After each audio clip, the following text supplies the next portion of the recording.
of Clearly Conveyed Communications, brought to you by Right Mix for Business and Electrocast Media.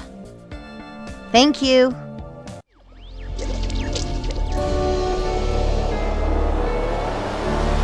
Electrocast.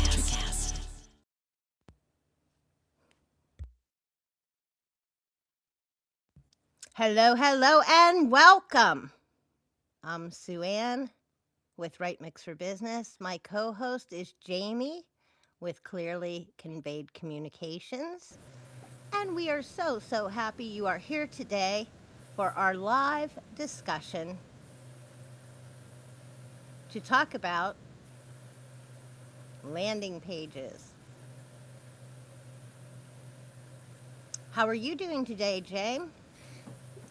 I am doing well. It's Friday. We made it through another week almost. Almost made it. I'm excited to land the helicopter. Do you see the face it gave me? Like I'm scared to pieces. I think I'm more daring than that, just saying. I'd probably be. Here's what I do. I often get in trouble because I have this thing when I'm excited, like when it's like something exciting or exhilarating, or I call it scary fun. When I'm having scary fun, I have a combination of a screaming and a laughing at the same time. Definitely been there before. Is there anything that makes you feel like that?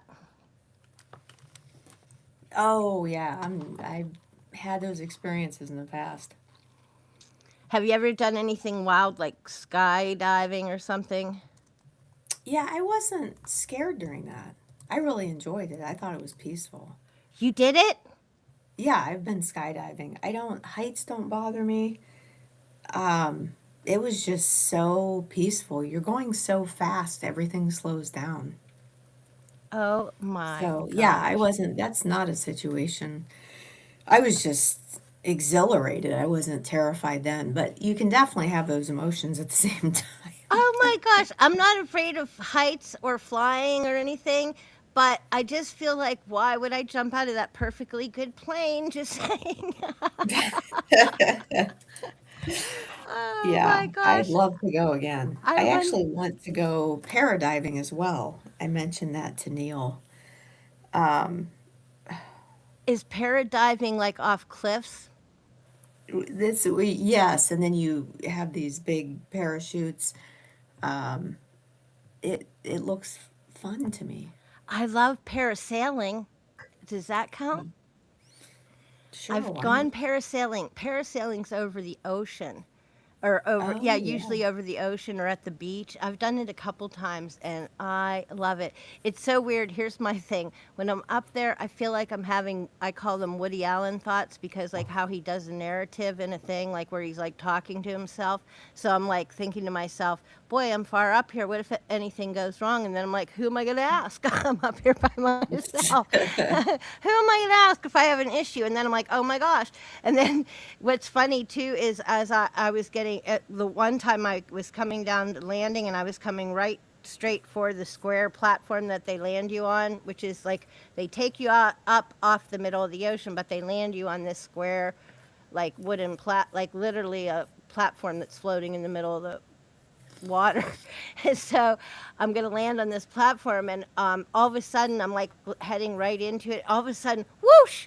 This this huge like gust of air comes and blows, at the time little old me, woo, way off course over here, and the guys Oh, running the gee. boat like panic because they can see I am not going to make the spot. You know what I mean? I'm not landing on Yeah. that spot.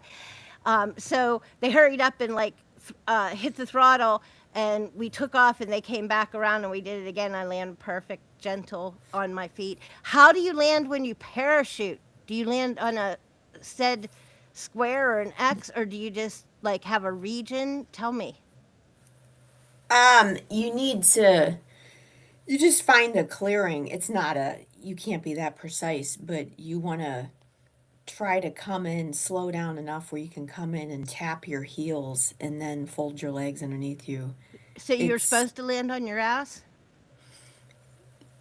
kind of you're trying to slow down. You don't want to just come straight down because you'll injure yourself, but that's you're slowing down with the chute, and then you're using your heels to try to do the last little slowdown and then slide in.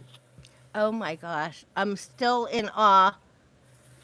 Jamie parachuting out of an airplane. Okay, now let's get into today's episode if we can. I'm going to start, as we like to do, with a little note from a friend, our dear hostess with the mostest. She's like the show host or the announcer, huh? Or something. But anyway, Yeah, here she's part of comes our team. here comes Marketing Millie. Welcome to the Marketing Mirror. Buckle up for today's conversation as we take flight and prepare for a smooth landing. Because, like most marketing plans, campaigns, or strategies, we want to start with the end, identifying a clear and focused purpose before we build any content. A landing page will always have only one goal: conversion. And while conversion can mean any number of things, ultimately what we want is for a person to take an action. We want them to relish in taking that action, doing so with confidence and anticipation even. I'm Marketing Millie. Welcome to today's live episode with your co-hosts, Sue Ann and Jamie. Buckle up for another fun and informative discussion with us, and be prepared to create the perfect landing page, that is, welcoming guests and potential buyers into your business stratosphere. So, what do you think? I call it the business stratosphere we're bringing them into because our landing page does have a few different jobs, right, James? Yes. And we've been talking about all kinds of content. We've been talking about interest-driving content. We've been talking about changes in social media marketing and social media content strategy. We've been talking about campaigns for your content. And so now we thought we should jump into the deeper hole of where to start, and that's always in marketing and content strategy, content management. It's always start at the end. What is the goal for the content, for the strategy, for the single piece? We always want to look at, in marketing, the end result first. What is our point in doing this content or content strategy or campaign or social media content, what have you? Wouldn't you say? It's everywhere that we need to think about starting at the end in marketing? Oh, absolutely. Because you have to know where you're going in order to plan the best route and how to get there. So here we go. We're going to jump into a little bit about landing pages because we're going to start at the ending because we want to kill that landing. We want to land on our target in a standing or a sitting finish position. We want to, what's that called when you jam that landing? But we have to know where we're going because you won't get there if you don't know where you're going. It's the same with creating goals and having targets in business. You're not going to end up with a result if you don't have a target to get to. So that's one of the things I find very interesting. I think sometimes that people are marketing but not with an end in mind. And that's a huge mistake, and that's why this is so important, really. Let me, if it's okay with you, let me just change this layout so that we can see the slides a little bit bigger because they're mostly today based on text a little bit. So we're talking about landing pages and starting at the end so that we focus on a single goal or result, and that's going to be the case 100% of the time. Getting that clarity, getting that focus, and realizing that you are trying to achieve a specific goal or result. And we talked about that a little bit last week. I think that's one of the biggest mistakes people make. We'll get into this later, but it really does need to have one focus, one objective. It can't be too busy where people don't know where to land, like don't know what they're supposed to do on this landing page, and then you lose them. So, Right. The easier and seamless this process is for users, viewers, interested potential clients, customers, friends, that's going to be essential that they know exactly what to do. And that's going to be part of the focus of your landing page. Now, on a landing page, what our ultimate goal is always going to be conversion. But when we say it's always going to be conversion, that actually can mean quite a few different things. Right, James? You can convert in so many ways. yeah, absolutely. There's all kinds of, whether you want someone to sign up for your event or your email list or request a demo, whatever it is. Right, it can be make an appointment. It could be, of course, we're always looking to get signups for email marketing, and we can talk another time about lead magnets, which are those sweet little gifts that we entice people to sign up for our email by offering them, and we give them that quick win that proves our credibility and deserves our respect and our attention so that people are interested in finding out more about what we can help them with, what we know, and what we can share with them. And so conversion can be, again, it can be asking for an audit, saying sign up for an audit. It can be sign up to test equipment. It could be sign up for a challenge. Challenges are great ways to work with people in a sort of funnel, although funnels aren't the same as they used to be, but that's another conversation. So, what are the key kind of elements that you always are looking for and always must have in a landing page? Of course, it's a single purpose. But it's also really important that you match the headline on your landing page with the offer headline or your ad copy that drove someone to that landing page. If you don't match, if you don't make a match to what they started with, you can lose people right there before they do anything. Yeah, no And one's a fan of clickbait.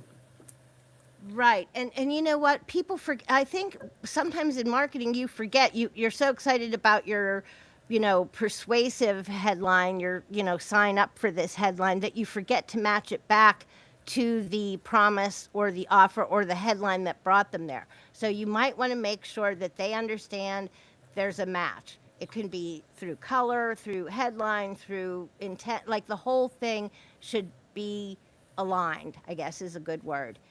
Also, tailor your messaging to the specific motivations of your audience. When they understand that that messaging is for them implicitly, easily, simply, straightforward, it's really easy to get the click because the intent is already there.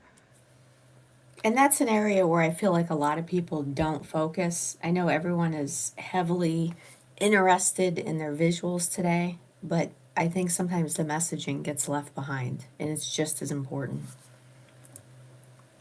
And maybe more important, almost like Yeah. audio over visual on audio visual. If you Mhm. can't, if you don't have good audio, the visuals could be great, but people will still tune out. Sort of like that feels like to me, right?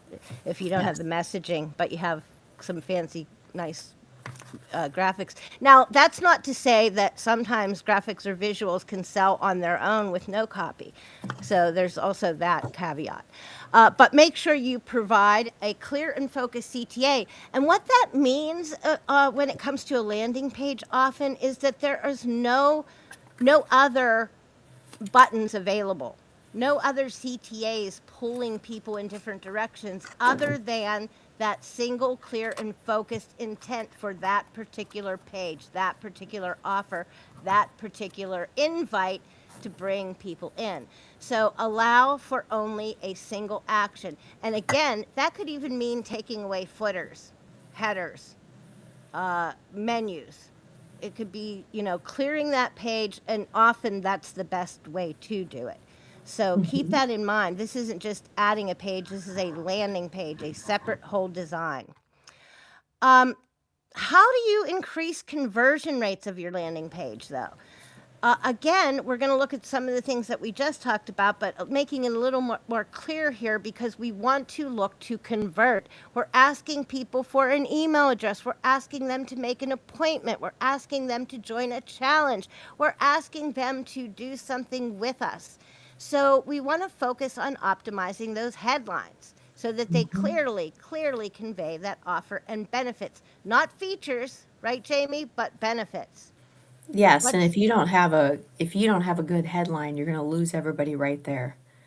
If they come in and don't see what they like initially, people are going to bounce, and that's not what you want. I need to update my headline study because I did a headline study before that explained how crucial that headline is to the click and to anyone moving further in any way. The percentage is shocking. Also, you want to concentrate on copy because if your copy doesn't outline the value proposition so that people understand, yeah, this is for me. You know, this is definitely for me. And this is why I know you're the one that this is for me to do, right? You're the company I want to buy from. This is the product because. So the value proposition is in the messaging that the customer understands that you're talking to them and their particular motivation, but it's also showing why you in particular, it's differentiating why you in particular are the one that they want to solve this issue or use for your product or whatever the case is, because it could be product or service, it can be an SaaS, software as a service, whatever type of landing page type of company industry that you're working with. Now, images, as Jamie mentioned, shouldn't be probably as overwhelming as they are to complement the text and the headline and really to convey a meaning for the company, for what you're trying to talk about or provide. And Or that's something you sell. see a lot. Images, I know everyone's trying to get everyone's attention today, but the images have nothing to do with the purpose of the landing page, the caption on a social post that has nothing to do. And this is why people get irritated. That's another form of clickbait. Like it's not. It's a disconnect from your business, too. Yeah. You're kind of creating your own disconnect if you think of it that way. Of course, that CTA, that compelling call to action. Now, you might say, how many buttons should I have? How many CTAs should I have on a landing page? And this is actually a tricky question. Not tricky, but let me give you some insight.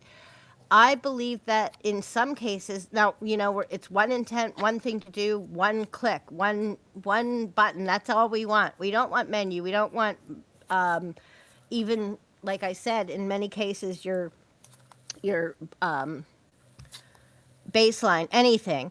But you may need more than one CTA. Of course, it's going to the same thing. But if you have a longer landing page, a full-size landing page, and not anything that's just above the fold, right, then you might need more than one. But also, another thing that makes your CTA compelling has to do with the text or the copy that you use. Not just click here, but try this, smooth your skin or whatever, or grab the report or join the party, whatever it is, click for the audit or sign up for the audit. You want some compelling text and you want to make it, I think, specific to what it is you're working with. Buy Pepsi, whatever it is. Yeah.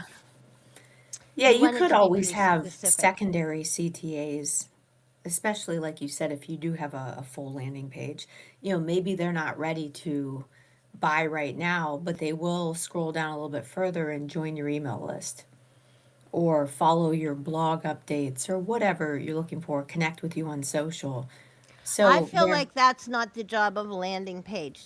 That those options are found elsewhere. But maybe if it's a soft landing page rather than hard, a typical, maybe that is a strategy. But I would say that's not the typical way to do it. Do you think? I'm not sure. We could look more into Well, that. I think it's a way, it's a like a backup to keep from losing people. So if you get people to click on your landing page and then they decide not to go through with your main offer, there's a secondary softer landing where you're not losing them entirely, that you can stay connected to them. Right. Yeah, and that does make sense for some Not a things. bunch of them, just one, or like that's one other way to let them Still stick maintain with you, contact. but not buy today. That's what I think too. That people don't always understand. Like sometimes they'll put a landing page with only one action to be taken on like their profile as a key link to a profile. And I think when you make a landing page a key link on your profile, I think that's a mistake for just that reason, because landing pages generally are looking for that single way to take you to the single action that we want you to do, that you need to do, that you desire as much as we want you. And that's that single click. So a lot of times I think it's a mistake to put that single click CTA in a profile, because if people are just learning about you, just discovering you, like they often do through a profile, then you want to send them to somewhere where they have options. Read my, join my newsletter, go read my blog, join, my Facebook page or group. You know what I mean? Yeah, Connect absolutely. with me on social. I think that's one way too that we should think about this, and the intent of your landing page, and where and how you're going to use it. Also, another thing about your CTA is you might want to consider, besides copy on that CTA, color. And oftentimes you'll want your color to contrast the rest of the page so that it stands out and people understand immediately. Click here. Here's where to click. This is what I want you to do. Make it obvious. Pass that grunt test, as Donald Miller calls it, so that people don't have to think, they just know exactly what to do. And sometimes that color combination is also going to be helpful to that end. And Also, colors can be great, and I know a lot of people want to go with their brand colors or their event colors, and that's fantastic. Make sure it's easy to read. Come across so many colors and color combinations between the color of the copy and the background that is very hard to read on your eyes, especially on screens. Screens tend to magnify any issues like that. So if you're too close to something because you made it, let someone else take a look at it or let other people look at it. You may be surprised that they find it hard to read. I'm probably guilty of this because I'm forever trying new designs and looks and whatever. I do try to keep a few things consistent, but I like to play with it. However, you make a huge point. Even the font size on your And the website, font itself. right? I like cool Is it fonts too, readable? but it needs to be like legible. It's so so many times you're trying to actually read what they wrote, and that's not a good thing. Absolutely. It's absolutely not a good thing. And this Okay. Oh, and I was going to say the forms. I'm sorry. The forms should be so short and sweet that they make it really seamless. The more questions you ask people to do, the more commitment they have to make in order to engage with you, the easier it is for them to drop off. Yeah, and that's shorter than I think people think. Everybody wants data and information today. So every additional field you add to a digital form reduces the completion rate by about 3 to 5%. You really need to stick as short as possible. Like the highest converted form is 3 questions or 3 fields followed by 5. You start going over that, people are just gonna skip past it. They don't want to write a novel when they're filling out your form. So you really have to keep an eye on that and make sure you're not so excited to get information from your audience. That's why you can have multiple offers and landing pages, but don't have a long form for people to complete. Yeah, you can nurture people as they connect with you and build that relationship. And that's where you start to learn more and understand more about them. When you're just trying to get them to take this single action that you're asking for with the use of a landing page, you really want to make it as seamless as possible. And you know how I know this? I know this because I go bonkers when you ask me 45 questions so that Especially when I they're can. not related.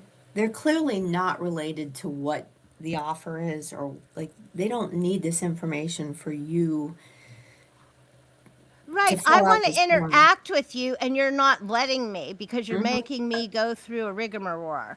Yes. You can get to know me once we, have our first, handshake or some coffee, whatever. We don't Yeah. have to jump right into bed, and I have to tell you everything yet. So keep in mind that seamlessness and then that continually building and nurturing of a relationship, that marketing after the conversion that I talk about constantly is huge. Wouldn't you agree, James? Yes, absolutely. You're going to continue to get to know people and gather information long after that initial interaction. You don't have to. It's very similar to the first time you meet someone. Some people are very awkward and start interviewing people, and it doesn't tend to go well. So it's the same thing online. Don't ask 25 questions the first time you meet Like with the who knew prospect. Jamie like jumped out of airplanes until today, and I've known her for a long time, but we Yeah, had to ease up to that. never came up in conversation before. Now, we have touched on landing page design, but we do want to remind you that design isn't just about the visual world of it. Also, there is no one size fits all landing page design, ladies and gentlemen. Oh my gosh, you can't just give me the click and dick and fix it up answer like that. The quick answer. Oh, I'm not going to clap anymore for our stuff. I opened the show on our Christmas using the clapping that comes inside the Riverside package here. The Mhm. clapping sound effect, and it got noted, flagged by YouTube Wow, for that's actually copyright. copyrighted. Yeah, I couldn't That's believe it. It's insane. inside the studio to use, and they said that they allow you to use stuff. I thought it would be marked like within the track, but I We're in the guess I have to wrong go. space. We need to be recording random sounds we make and selling them. I'm telling you, I'm starting to think about you know, my friend Lee, who's into everything, he has this huge, crazy sound thing that he's taken and done like at airports and stuff when he's working on a project to get like real live sounds. And it looks crazy. Like the whole setup, he looks like some kind of madman. I have a picture. I'll have to find that for us. But it's so funny because it's amazing, but it's also upsetting because I'd like to give you guys a richer experience with some sounds, but I'm so scared I can't even use a clapping these days. I can't even ring a bell. I'll have to get my. Oh, I have real bells. I'll get a bell. So the right design is the one that makes the right visitor, haha, understand the offer, trust the offer, and take the desired action. That is the sentence you need to remember for all time. It's the right design is the one that makes the right visitor, meaning you understand your audience, you know who the offer is for, the messaging is clear to them, it relates to them, it offers them the motivation and desire to understand and want and trust and take that action. I think that is so compelling, that one sentence. And so much of design is knowing what to remove or when to stop. People like to pack everything in today and they don't understand the value of white space or negative space. Don't overwhelm people so that when they land on your landing page, their eye does not have a natural place to land. If it's too Again, busy, guilty, guilty. if I it's even do it. I even do it on our thumbnails because I just am having so much fun with the Mhm. colors and design. You got to simplify. You got to keep it so people can understand it, read it, pass that UG test. Go ahead, Jay. But that's a big part of design is is less is more, is knowing when to stop and what to remove. Because when stuff is too busy, especially on a landing page, when someone comes in and they have no idea where to look, they're likely to bounce. They're not going to figure it out. They're not going to hang around and look at all 70 things on your landing page. They're just going to say, okay, this isn't for me. Yeah, it's kind of like Donald Miller says that you don't want them to have to think it's just automatic. It's understood. Your brain's ahead of the rest of you. Like it's already understanding before you get there reading or whatever. You know what I mean? Yes.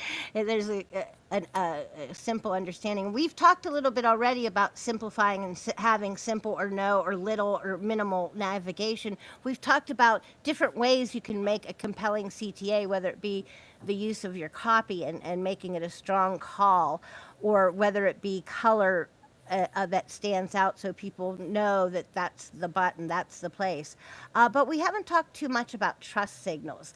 And trust signals are so much fun because you'll see them in so many ways. It might just be like people put logos of other companies they work with on there. Or they might say, sign up for my newsletter along with, 200,000 other marketers. And wow, if there's 200,000, this must be the one I need. Yes. There might be quotes from current users or clients or customers.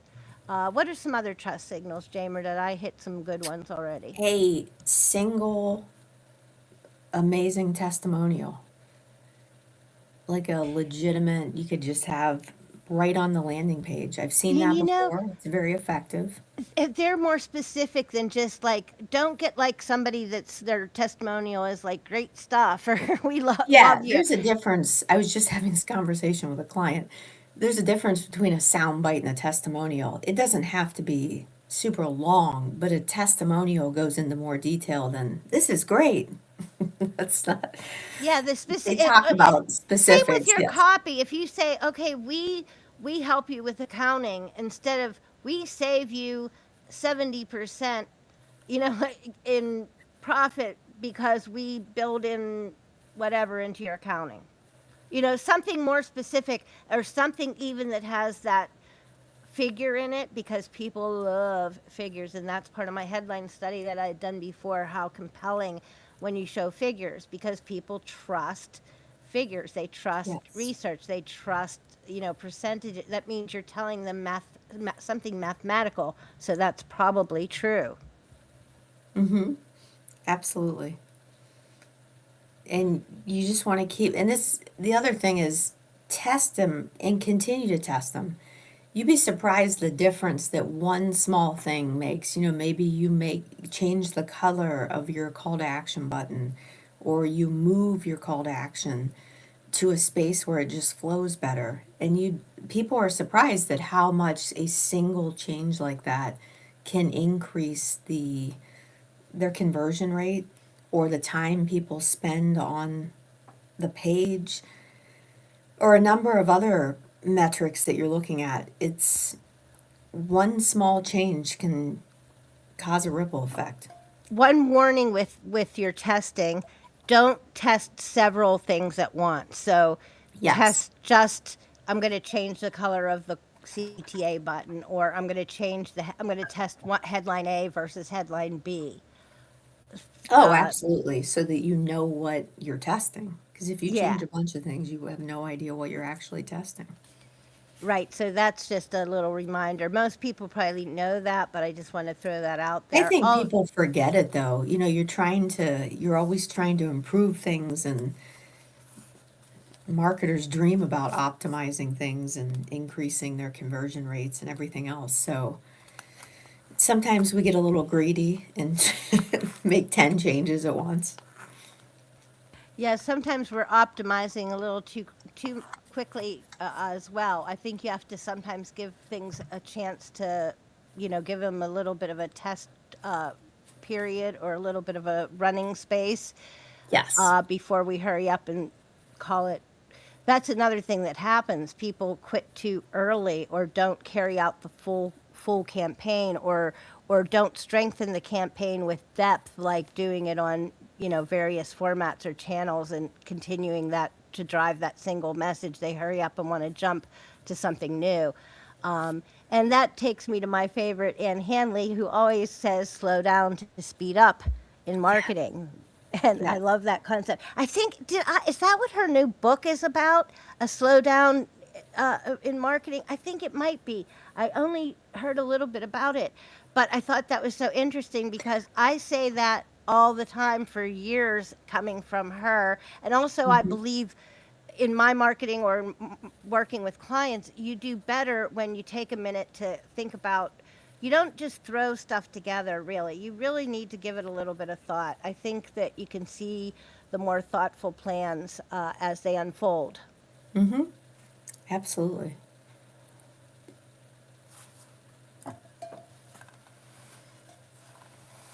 So here's an example of a landing page. A lot of white space, like Jamie said, a simple form, a bright colored CTA with the red, and it's an action button, get started, not, click here, but get started. Like, it kind of gives you a feel of like, let's jump in. It feels Mhm. active to me. So that might be a good example of, copy that does well. Also, it, showing that they have investors who have used their lending club investing over 28 billion is what we were just talking about with the strength of the proof of and the believability and strength of using actual numbers.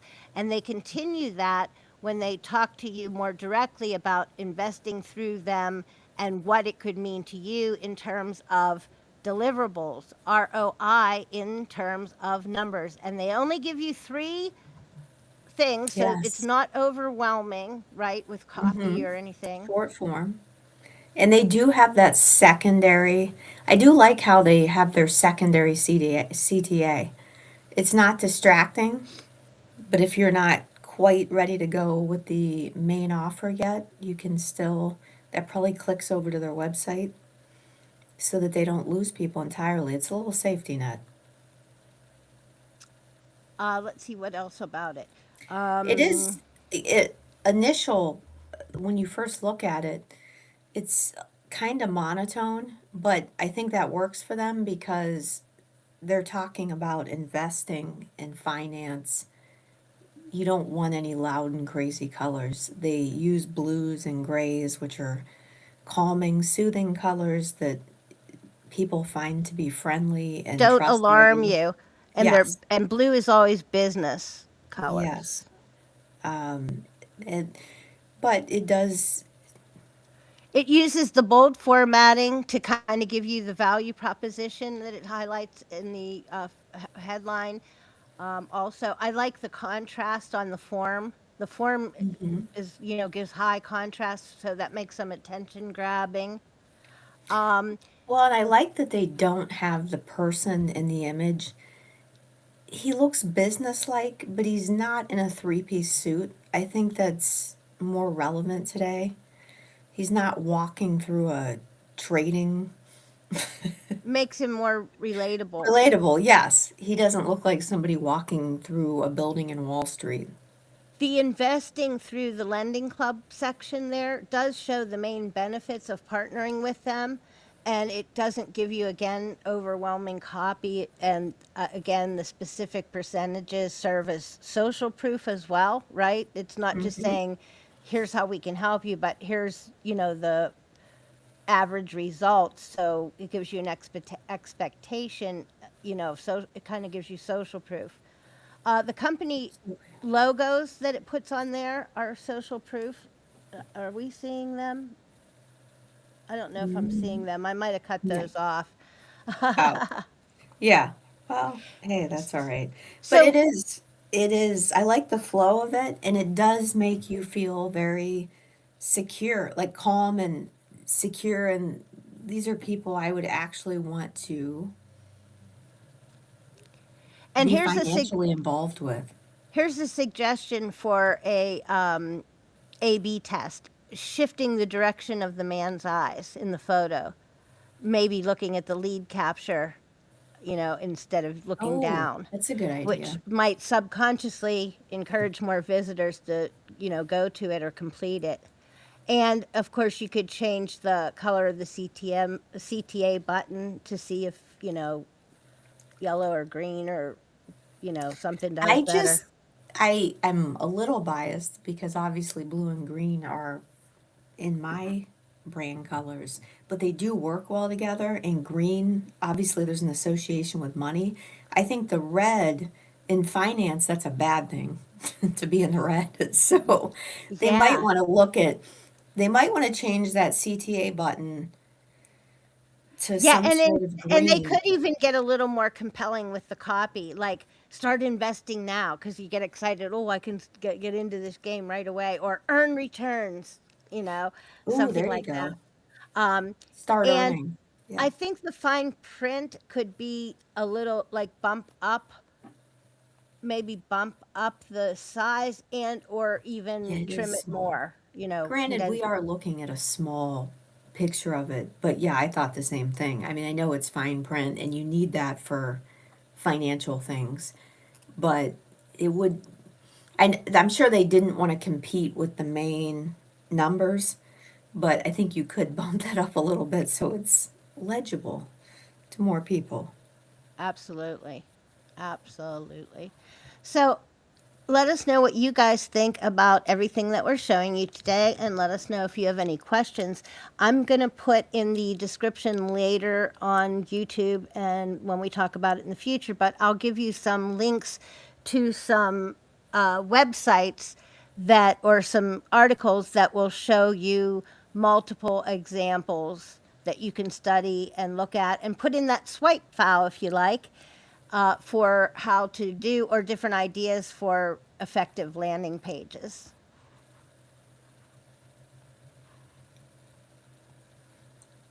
And we'll give you a little audit right now that you can Yes. use for any landing page that you work on. Of course, as always, you have to know in your offer, in your copy, in your landing page design, in everything that you are doing in your content, who is this for? Right, Jamie? Yeah, that's always the number one. It's tough to move forward when you don't know that. And it might take a minute to understand your audience, but you have to keep feeling around and talking to people and find out what they say it is about you and your service or your product that they love, and incorporate that in to your messaging and into your understanding of who your target market is. Because the more that you, more intimately that you know people and understand their motivations, the more you can incorporate that into how you present anything, because you know who it's for. It makes it so much simpler. It makes the messaging so much clearer and so much more direct to the connection you're trying to make. And then go ahead, James, talk about number two. Do you want to? Sure. You need to dive into the offer. What are you providing to people? What can they get from it specifically? And this is where it helps to have some kind of figures, some actual numbers to put beside it, like we just saw with the lending club example, to or help sh- or provide. show the end result, the Mhm. transformation. What are you getting? You're gonna, you're here now, but you're gonna be this when you're done. And also that other people have already done it because peer pressure is a real thing. Came up last week, came up this week. Even with adults, even with business professionals. You want to know what other people are doing and that they've already been successful at it. People always talk, I always say there isn't a lot of actual innovation in business. People use those words, it's kind of empty because they always want case studies showing that other people have done it successfully. So that's not actually innovation, that's someone else took the risk first. So I'm going to ride on what they've already done. So you got to provide proof that other people have been successful so that I can take that plunge that someone else has already gone before me. I wonder if you're gonna actually say that you're doing something that's innovative, how you would attack that. I think that would be another way of, like, that you'd have to really push the focus onto like the transformation, because you might not have the proven results yet if you are in fact truly offering something innovative. And Hmm. now there is some innovation out there being offered because of, well, for AI, for, let's just jump to that as a main point. But Hmm.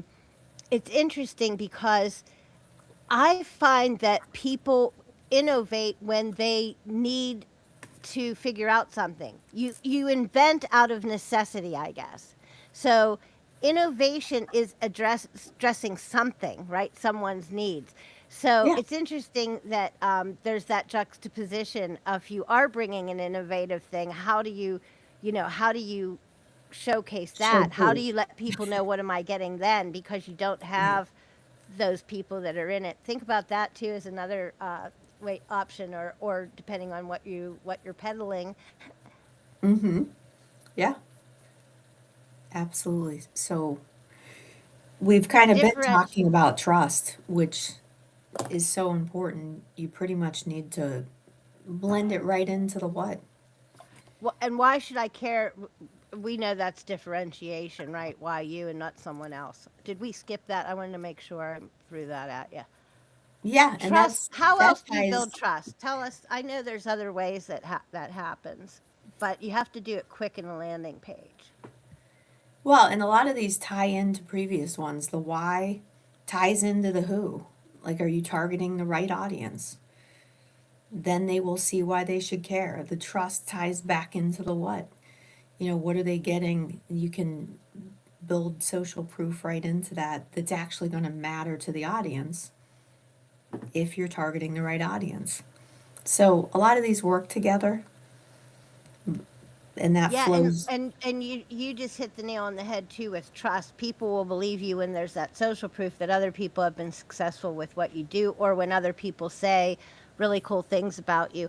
I just had something really cool happen to me. Our friend and colleague Stephanie Garcia, I popped in, I just happened upon her doing a live on Facebook, and I, typed something in to say hi, hey, hey. I think something funny because I'm funny, and and she called it out. But then she went into this whole promotion of Sue Ann and her extraordinary writing abilities. So it was like Nice. so extraordinary, and what a beautiful way to show trust and credibility when someone else is saying it about you. Mm-hmm. Absolutely. Yeah, it's always best to have other people tell your story and to share, why you're so effective. Obviously, you need to do it yourself because you can't always count on other people, but it's phenomenal when other people do it because that just ups that trust factor even more. And it was totally, in this case, organic. Like, there was no reason or no ask or no behind the scenes, production that that she would Hmm. say anything about me whatsoever. So that's a true testimonial. And it was just a surprise, but also a beautiful surprise. And I should grab that. I should screenshot that, and put it somewhere. Anyway, uh, Absolutely. also make sure that you know what they have to know, what are we doing next, what should I do. And that's why that CTA is so important, and how it's set up is so important, how it looks is so important, what it says is so important. It's letting people know they don't need to think, this is what we do next. So that's so important. Yeah, absolutely. And they need to be able to go right through it, right to it. So whether they're on mobile, desktop, remove anything you can. This is what we were talking about, the visual hierarchy and the user experience. Make sure they're naturally flowing directly to your CTA. Don't make them look for it. Don't make them try to figure something out because people probably won't when they don't want to. So just make it obvious and they can take that next step with as little friction as possible. But Think about above the fold. yes, yeah. Especially for the main one, yes. I really did like how they set that up on the Lending Club example with a quiet secondary CTA to try to keep people if they weren't interested in the main offer, but it wasn't distracting at all. So that was a good example of how you can do that. Yeah, and I think the point is that it's a quieter secondary, but it's not like confusing multiple Yeah, choices. it's The not more going to ice change. cream flavors you offer someone, the longer it takes for them to decide which one to pick.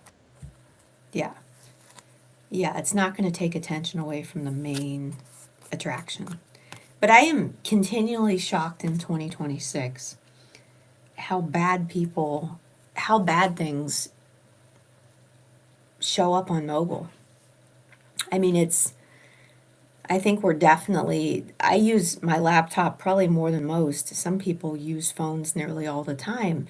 And so many websites and landing pages and anything digital is just not designed or optimized for mobile. And it's when you look at the desktop experience to the mobile experience, it's a much poorer experience on mobile. And sometimes you can't even complete a task or request an offer or anything. You can't convert on mobile because they've made it so challenging. Yeah, the It goes button off your won't, phone. You or mentioned you, pop-ups earlier. Those can be really destructive on mobile if you can't get rid of them and get down to the main to whatever the purpose was of their visit. They chose to come to your website or your landing page, and if they're being distracted from that by pop-ups or other things, they may just bounce and not come back. and if you're thinking I don't care about mobile, go to your analytics and it'll show you what percentage of people are looking at your pages or your site from mobile, and then you may think again. Um, like Jamie said, especially now, and especially with the overwhelming acceptance of mobile worldwide, some people do everything from cell phones because they don't have the ability to have the other devices. So, pay attention, and also you want to be accessible to as many and everyone as possible. All right. Well, we've talked about removing distractions. Your white space that Jamie said important. Yes. Like as I said, good design is about less is more. What can you remove? How can you make it easier to navigate? Always think about the user experience and what you're asking them to do and how easy or difficult you're making that to do. And that's where testing can come in. So always remember we said earlier, and this is a huge one, test one thing at a time. Don't make so many changes you don't know what you're testing because subtle changes can make a huge difference. Absolutely. Absolutely. And we so appreciate you being here and checking out the Marketing Mirror.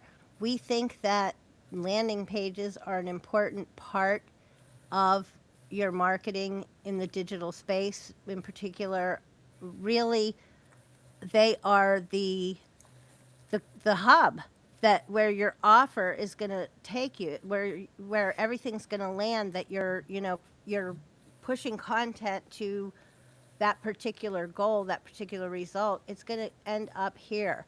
And so it has to be related to the things that that you have flowing into it. It has to be specific to the audience that you're trying to speak to or reach or connect with. It has to be specific and clear in what it's about. And you want people to actually feel excited about jumping in, like Marketing Millie said at the beginning. You want them to feel anticipation and excited to hit that button, not like, oh gosh, I have to sign up for another thing to see this. Ugh. And then you have to be sure to provide whatever it is that you are offering. You have to provide it at a level that's higher, better, best than anyone, and create that user transformation, that user experience when they actually interact and come in with you. You need to continue that and begin that new marketing relationship as that customer relationship in a whole bigger, better way, because that person who's made that step, who's taken that action, is all the more excited and anticipating and wanting to build a relationship with you. And that could, of course, mean future sales. And when you start with your landing page in mind, when you incorporate it from the beginning as part of your campaign, you can include it in the overall campaign theme and design so it fits in. It's a natural flow. It's part of the overall campaign. When a visitor clicks on that and lands on your landing page, it's not jarring. It feels like it's part of the overall campaign. You make it easy to convert whatever you're offering. And then the confirmation page or wherever you send them next is part of that campaign as well.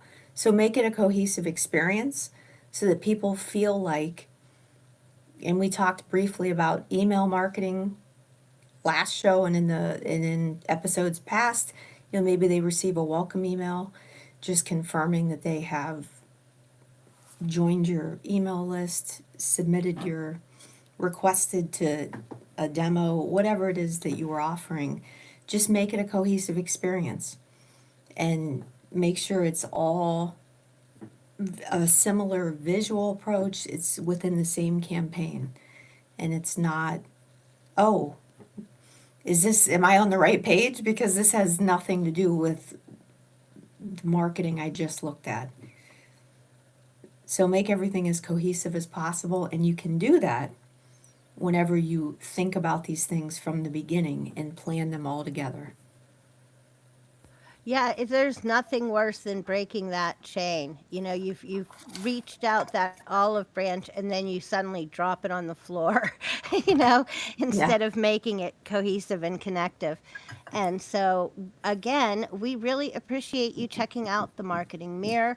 We really enjoy learning with you and are so happy to present some of the information that we're following and trying to keep up on. And we're finding that there's so many great topics that fall under our purview that it's just going to be so much fun to keep talking to you guys and meeting with you guys. So if you have any ideas about what you'd like us to talk about, what kind of problems or situations you're running into that we could maybe try to help figure out how to solve, or if you have issues with social media marketing, all these things we just love. Right, James? Absolutely. Drop in the comments either now or if you're catching the replay.